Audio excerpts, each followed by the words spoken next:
Once upon a time, in the coastal kingdom of Azueras, where the ocean met the sky in a brilliant shimmer of blue, there lived a kind and courageous princess named Anne. Aqualis was a kingdom that thrived on the ocean's magic. The people lived in harmony with the sea, drawing strength and resources from it, and in return, they protected and revered the ocean's creatures and the ancient wonders beneath its waves. Princess Anne was not only the daughter of the beloved King Leandro and Queen Marina, but she was also the only one in the kingdom who could communicate with the sea. From a young age, Anne had the ability to hear the whispers of the waves and understand the songs of the dolphins. She could call upon the wind to guide the ships, and the water itself would listen to her commands. Her heart was as deep as the ocean, filled with a desire to protect her kingdom and the precious sea life she loved so much. Yet there was a mystery that had long lingered in Aqualis.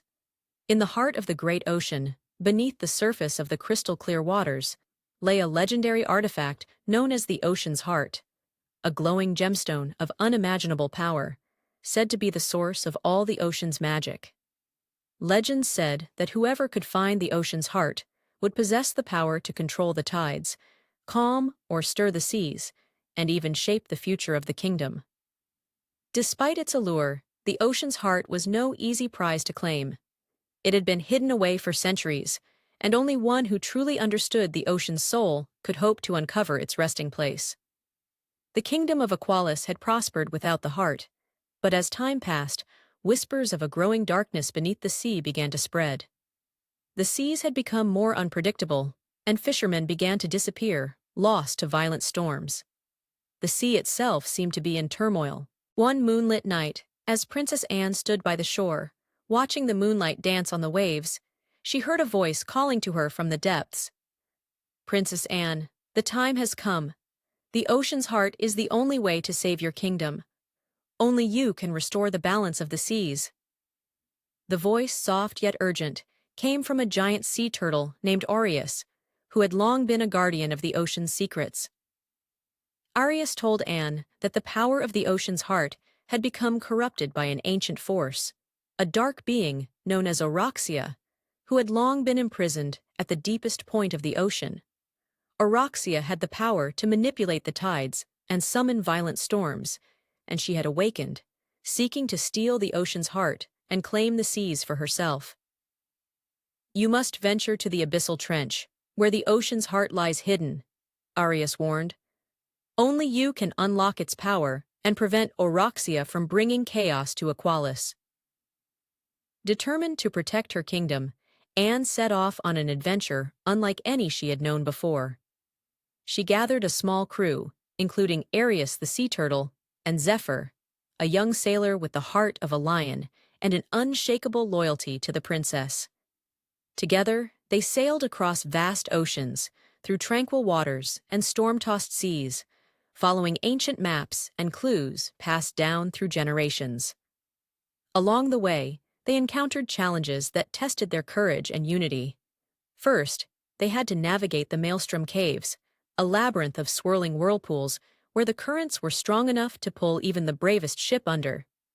With Anne's ability to communicate with the sea, she calmed the waters, leading her crew safely through the perilous caves. Next, they entered the shimmering reefs, home to hundreds of playful dolphins who helped guide them through the treacherous underwater currents. But not all creatures were friendly. A pack of territorial sea serpents attacked their ship, their eyes glowing with anger. Anne, however, used her magic to calm the serpents, speaking to them in a language only the ocean could understand, and they allowed the crew to pass. Finally, after many days of travel, they reached the Abyssal Trench, a place where no light had ever touched. The waters were dark and cold, and the pressure of the deep sea made the air feel heavy. It was here, at the very bottom of the trench, that the ocean's heart was said to rest. But the moment Anne descended into the depths, a dark figure emerged from the shadows of the ocean, a massive, swirling vortex of water and shadows that took the shape of Oroxia, the dark force who had been threatening the kingdom. "You dare enter my domain?" Oroxia's voice echoed through the waters. "The ocean's heart belongs to me, and with it I will control all the seas." Oroxia raised her arms, and a violent storm began to brew, pulling the waters into a vortex. Waves crashed against the ship, and the ocean roared with fury. But Anne, knowing that only the purest heart could unlock the ocean's heart, focused on the light within her.